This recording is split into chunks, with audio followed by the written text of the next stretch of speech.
Buenas noches. Como viene siendo costumbre en Chiapas, hoy habitantes volvieron a retener autoridades. La diferencia es que esta vez las autoridades fueron guardias nacionales. Sí, guardias nacionales. Pobladores de la comunidad de Mesvilja, en el municipio de Ochuc, retuvieron a 6 guardias nacionales. ¿Por qué los retuvieron? Para presionar la entrega de 15 millones de pesos que, según ellos, les debe su consejo municipal. Los guardias nacionales pasaban por la carretera San Cristóbal-Ocosingo, una carretera que los pobladores tienen tomada o bloqueada desde hace 2 meses por este conflicto, porque quieren ese dinero. Los guardias fueron retenidos, los llevaron a unas canchas y ahí, humillados, los obligaron a leer esto. Exigimos la atención de la mesa de negociación de manera inmediata para resolver la petición acordada de los 15 millones de pesos.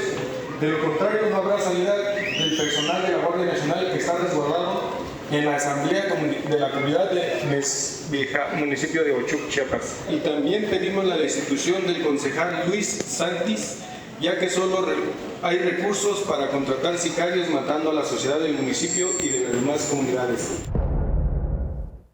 Guardias nacionales retenidos, humillados para que lean este mensaje, grabados, y hasta hace unos momentos la última información es que seguían, ¿cómo debemos decir?, retenidos, secuestrados, privados de su libertad, en calidad de rehenes. ¿Qué son esos guardias nacionales hoy en esa zona de Chiapas? De acuerdo con los pobladores, los guardias están a salvo, no han sido agredidos, pues menos mal. Y esta retención de personas, este secuestro, privación de personas, de la libertad de personas, es una costumbre que se repite en Chiapas. Aquí hemos visto y aquí hemos hecho la crónica. Hoy hay policías estatales que cumplen una semana retenidos en la frontera de Chiapas con Guatemala. Hace no mucho, recordarán, vimos cómo otros pobladores también que pedían dinero retenían a los hijos de un alcalde. Eso fue en otra parte del estado, retenidos a cambio de dinero. Y al final no pasa nada. Así es Chiapas a finales del año 2023. Así es. En la madrugada, un convoy de la Marina fue atacado, lo atacaron, le dispararon cuando patrullaba la colonia 28 de agosto, esto en los límites de Jiutepec y Emiliano Zapata en Morelos. 2 de los marinos fueron heridos, aunque no se reportan graves. Por el ataque no hubo detenidos, a pesar de que los disparos salieron de una casa que estaba ahí en la zona, no hubo detenidos. Y hoy se cumplieron 70 días desde la desaparición de los 5 muchachos en Lagos de Moreno, Jalisco. No se tiene información sobre su localización. Recordarán que se habló mucho de unos restos y demás, pero pues no hay nada firme. 70 días. Hoy ahí en Lagos de Moreno se llevó a cabo una marcha por la paz. Carla Méndez, buenas noches.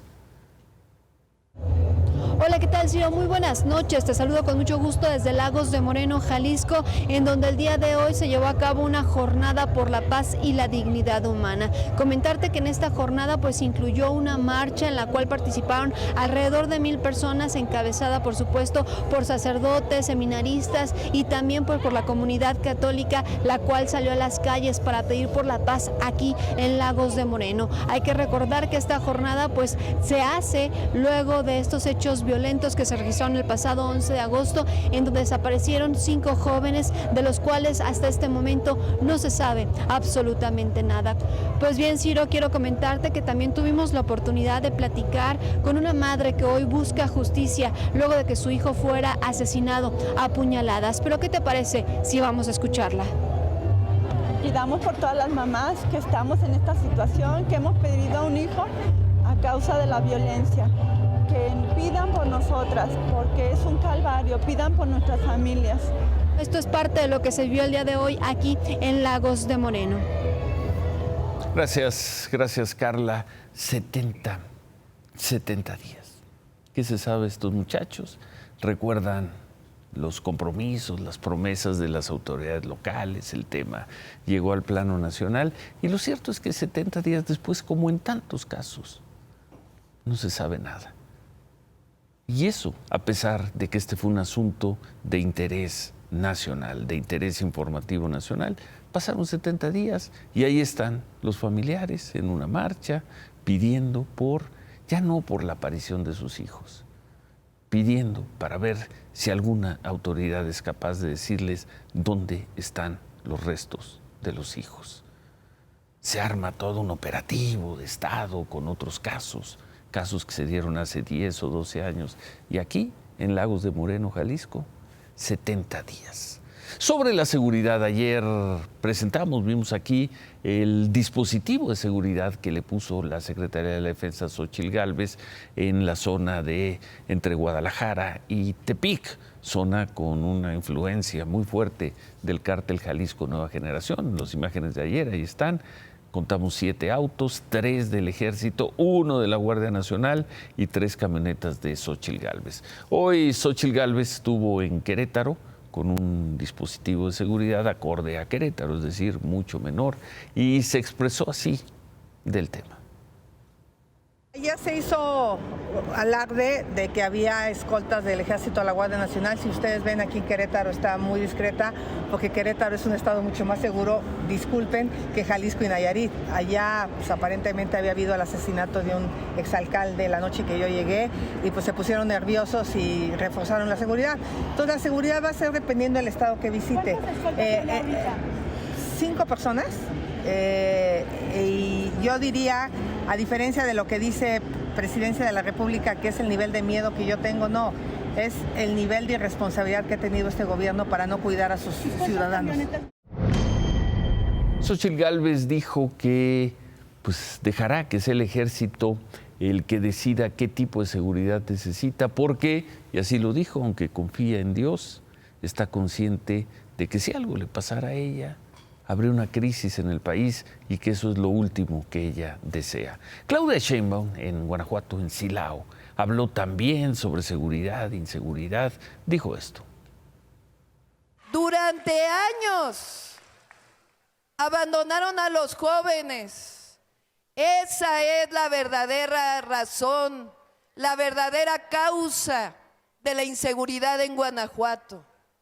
Esa es la verdadera razón de por qué se abandonó al pueblo de México. Esa es la verdadera razón de por qué hay violencia. El pasado, el pasado, el pasado, el pasado. ¿Qué tanto hay que regresar para pedirle resultados a las autoridades actuales, estatales de Guanajuato, autoridades federales?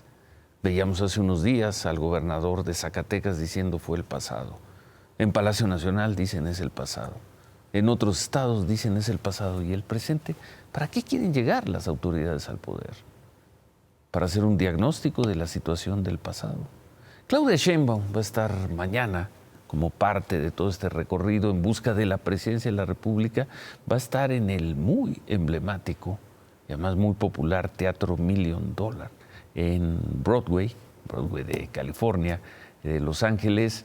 En sus redes sociales, Claudia Sheinbaum compartió una fotografía de la marquesina, ahí la tienen en pantalla, doctora Claudia Sheinbaum, evento dirigido a militantes de Morena, no vaya a ser que proteste y la sancione el INE. Mañana en Los Ángeles, California, Claudia Sheinbaum.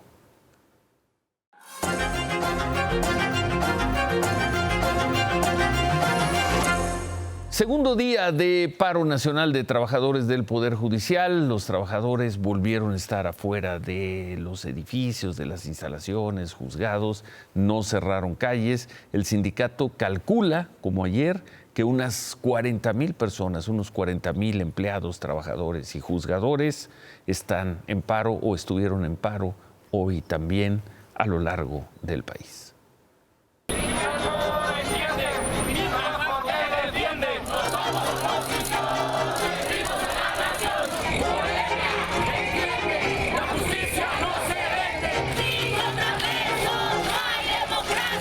Entendemos que la política se ha desarrollado entre las cúpulas de los poderes, pero nosotros somos la base trabajadora y lo que queremos es que se nos respeten nuestros derechos, que se nos den las condiciones para poder trabajar y participar en la paz social. No cometemos un pecado social. Amigo diputado, trabaja en un juzgado. México aguanta, la justicia se levanta. ¡Amparo! ¡Amparo! Que el Poder Judicial no es de pleitos ni de confrontaciones. El Poder Judicial da la lucha ahí, adentro de los tribunales. Los magistrados y jueces hablan a través de sus sentencias. Día 2 de paro nacional y de acuerdo con el sindicato, pararon hoy otra vez 40,000 personas. El presidente López Obrador insistió en que lo tiene muy sin cuidado este paro de trabajadores. Dijo que incluso es bueno, así no liberan delincuentes y se refirió en términos muy despectivos a la marcha que está convocando la gente del Poder Judicial, fundamentalmente la gente que está en paro del Poder Judicial, para el domingo en la Ciudad de México y otras ciudades del país. Pero imagínense, una marcha para mantener privilegios es de pena ajena, además mintiendo. Aquí hemos dicho, no se les va a quitar salarios, no se les van a disminuir sus sueldos a los trabajadores del Poder Judicial, ni se les van a quitar prestaciones. Y que les vaya muy bien a los de la manifestación del domingo. Que les vaya muy bien, respetamos sus derechos, pero dan pena ajena. Eso se dijo hoy, eso lo dijo hoy el presidente López Obrador en Palacio Nacional. Y hoy, por cierto, un juzgado federal concedió un amparo a los trabajadores del Poder Judicial para que el presidente López Obrador se abstenga de expresarse, de hacer expresiones que puedan contener un discurso de odio. Ahora habrá que ver qué califica como discurso de odio. También que el presidente se abstenga de incitar a la confrontación, al ataque o a la violencia de cualquier tipo hacia los manifestantes del Poder Judicial de la Federación. El domingo, la movilización será el cuarto día de paro nacional de los trabajadores del Poder Judicial de la Federación.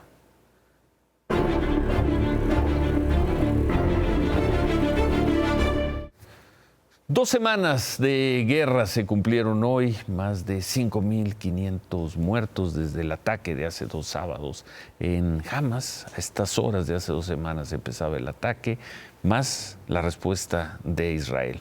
Por lo pronto, la ofensiva terrestre de Israel sobre Gaza, que se anunció el viernes de la semana pasada, no ha comenzado. Y hoy, en una acción táctica, estratégica, propagandista o lo que sea, Hamas liberó a los 2 primeros rehenes de los cerca de 200 que se dice que tiene.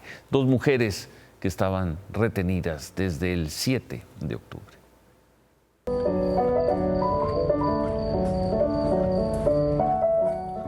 El fusil de asalto descansa sobre las piernas de una reservista israelí que hoy se ha dado un tiempo para recordar cómo era la paz. Ese estado de armonía que en Oriente Medio corre nervioso como una ardilla al primer estruendo. Por unos minutos, el piano le roba el escenario a las alarmas antiaéreas. Una pausa que probablemente provocó la liberación de 2 rehenes estadounidenses por razones humanitarias, según explicó Hamas. Judith Raanan, de 59 años, y su hija Natalie, de 17, fueron entregadas a la Cruz Roja Internacional después de negociaciones que involucraron a funcionarios de Qatar que sirvieron como mediadores. Over the coming hours, they'll receive any support and assistance they need, and of course, we're very anxious to be able to reunite them with their loved ones. We welcome their release. We share in the relief that their families, friends, and loved ones are feeling. Según la Embajada de Estados Unidos en Jerusalén, estas mujeres retenidas desde el 7 de octubre hablaron con el presidente Joe Biden. Pero faltan 200 rehenes más. ¿Fueron ellas las primeras o serán las únicas liberadas? Imposible saberlo. Pero el hecho parece que templó la caldera militar porque hoy este regimiento de monstruos tampoco brincó la frontera para, como lo han prometido, acabar con Hamás. A una semana del ultimátum de Israel para que la población del norte de Gaza abandone la región, la ofensiva terrestre no llega, pero también se detuvo la evacuación. Claro ejemplo es el bombardeo de la Fuerza Aérea de Israel a una iglesia ortodoxa en el lugar que funcionaba como refugio. Este viernes los dolientes seguían ahí, junto con sus muertos. Ninguno evacuó porque en Palestina no hay a dónde ir.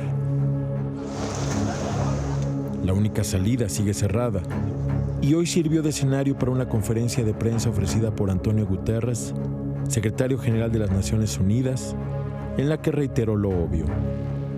Los camiones estacionados en Rafah son la diferencia entre la vida y la muerte para millones de palestinos, dijo.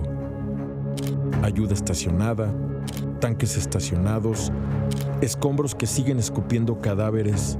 En el día 14 de la guerra en Oriente Medio, el único respiro lo da la liberación de 2 rehenes y una miliciana que ha intercambiado su fusil por un solitario piano.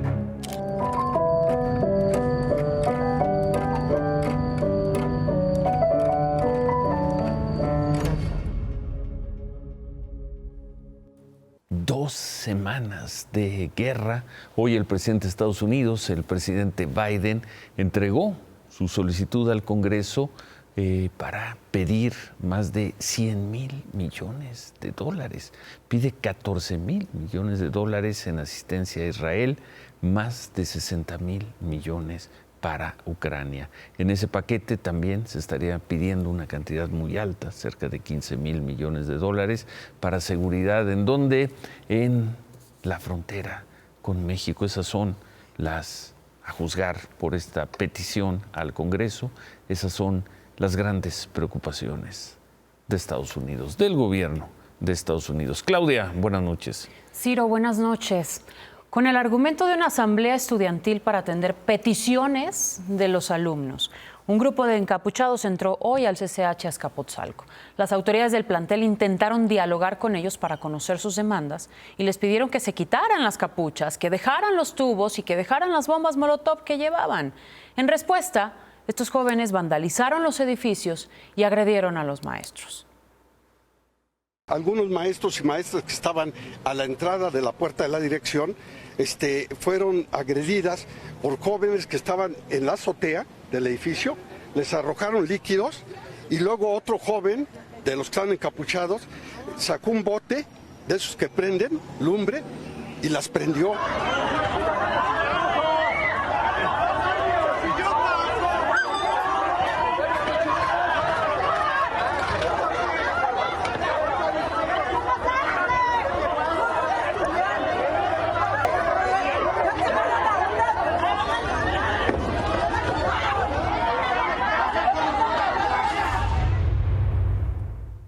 Bueno, por lo menos 3 personas resultaron con quemaduras. La UNAM dijo que van a presentar denuncias penales por esta agresión contra quienes resulten responsables y agregó en este comunicado que ataques como este, por este grupo violento tipo comando, no tienen cabida en ningún espacio y mucho menos en instalaciones educativas. Después de estas agresiones, los agresores obligaron a las autoridades a que les entregaran todas las llaves de la escuela y se quedaron ahí. ¿Y dónde están? En las instalaciones. Esta noche, Ciro, a estas horas siguen ahí. ¿Y la autoridad? Al interior de las instalaciones.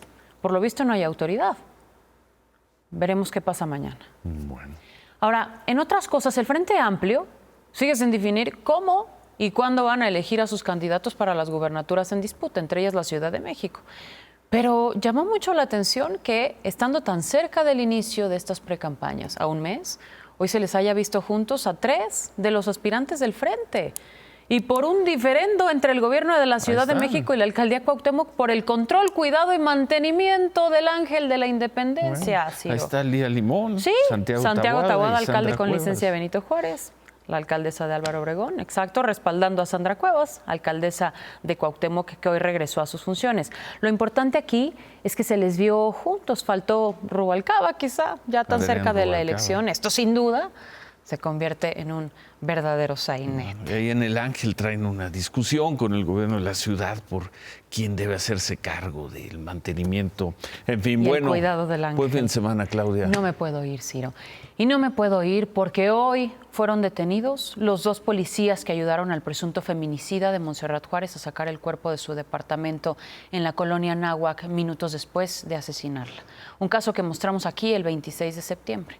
A Freddy lo detuvieron en Nuevo León por su presunta participación en el delito de retardo de la justicia, a René por lo mismo en Hidalgo. Según información de la Fiscalía de la Ciudad de México, el policía identificado como Freddy recibió 4,000 pesos como comisión de la funeraria donde fue llevado el cuerpo, donde pretendían cremarlo para presuntamente borrar la evidencia del feminicidio. Mintió en su declaración y hace unos minutos antes de entrar al aire, la Fiscalía nos confirmó que el avión donde venía Freddy estaba aterrizando de Monterrey, que Freddy iba a ser trasladado a la Fiscalía para su certificación médica y después de esto al reclusorio. Gracias, Claudia. Veremos de cuánto es la pena. Gracias. Buenas noches. Gracias. Buen fin. Buen fin de semana.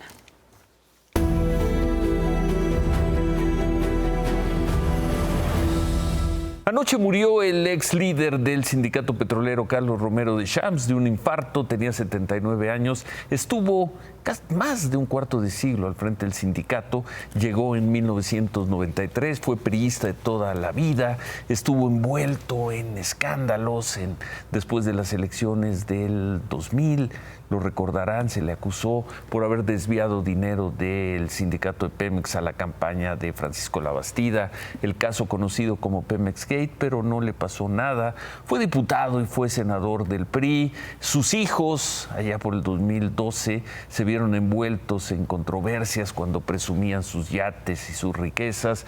En 2017, Romero de Champs fue reelegido por 4ª ocasión para ser secretario del sindicato. Dejaría el cargo en 2024. Sin embargo, en octubre del 19, pues a un año de iniciado el sexenio del presidente López Obrador, Romero de Champs renunció luego de que se presentaron denuncias en su contra en la Fiscalía General de la República. Se le señalaba por lavado de dinero, delincuencia organizada, pero las denuncias no prosperaron. 2 años después se conoció que Romero de Champs seguía cobrando su sueldo y en marzo del 2021 el propio presidente López Obrador en una mañanera anunció que Romero de Champs había presentado su renuncia al sindicato de Pemex. Y así al margen de las acusaciones, totalmente al margen de la atención pública, murió este hombre que durante poco más de un cuarto de siglo, 26 años, encabezó el sindicato de Pemex, lo estaban velando en el Panteón francés. Bueno, murió Carlos Romero de Champs.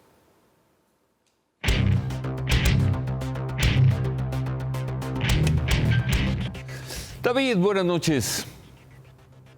¿Qué tal, Ciro? Buenas noches. Los verdaderos líderes de iniciativa privada, como José Medina Mora, presidente de Coparmex, están muy preocupados por el paquete fiscal que ya fue aprobado. Nada, absolutamente nada les gustó. Les preocupa la velocidad con la que este gobierno decidió que podrá incrementar la deuda el año próximo. Tradicionalmente, los gobiernos habían sido, los neoliberales básicamente, habían sido, y los primeros 5 presupuestos de esta administración habían sido muy prudentes en el déficit, en no gastar lo que no se tenía. Y ahora se plantea por los diputados gastar casi 2 billones de pesos. Nunca en la historia se había gastado tanto y eso preocupa a los líderes de iniciativa privada que dicen que no se está gestando. Pero no se escuchan sus preocupaciones, David. ¿En dónde están esas preocupaciones? ¿En dónde están? Y me refiero, ahí está José Medina Mora, porque José Medina Mora ha sido particularmente claro en decir que le preocupa este déficit y hay algunos otros, como el presidente del Consejo Coordinador Empresarial o el de Concamín, que ellos, pues ya decidieron que le van al gobierno, no le van a la iniciativa privada. Y entonces ellos se han quedado callados. Hablamos de los líderes, y por eso fui cuidadoso en decir los líderes serios de la iniciativa privada. La realidad es que el próximo secretario de Hacienda, sea quien sea del partido que sea, Ciro, va a tener muchísimos problemas para evitar lo que no hemos visto desde 1995, una crisis de inicio de sexenio. No la vamos a tener, Pero en fin, ¿vas a rematar? Yo esperaría que no la tengamos y preocupa también, y que cuéntamelo como remate, Ciro, que en la manera en la que el presidente se puso con Vulcan, el decirles, pues les voy a comprar su terreno entre 6 y 7 mil millones de pesos y si no quieren, se los expropio. Esa no es manera de negociar y eso va a generar muchos problemas.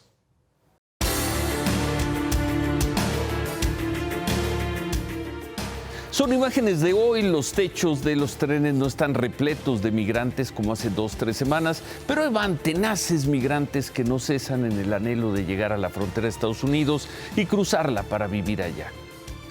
Ahí van, el domingo estarán en Palenque presidentes y representantes de distintos países latinoamericanos expulsores de migrantes, Guatemala, El Salvador, Honduras, Venezuela. Interesante Venezuela.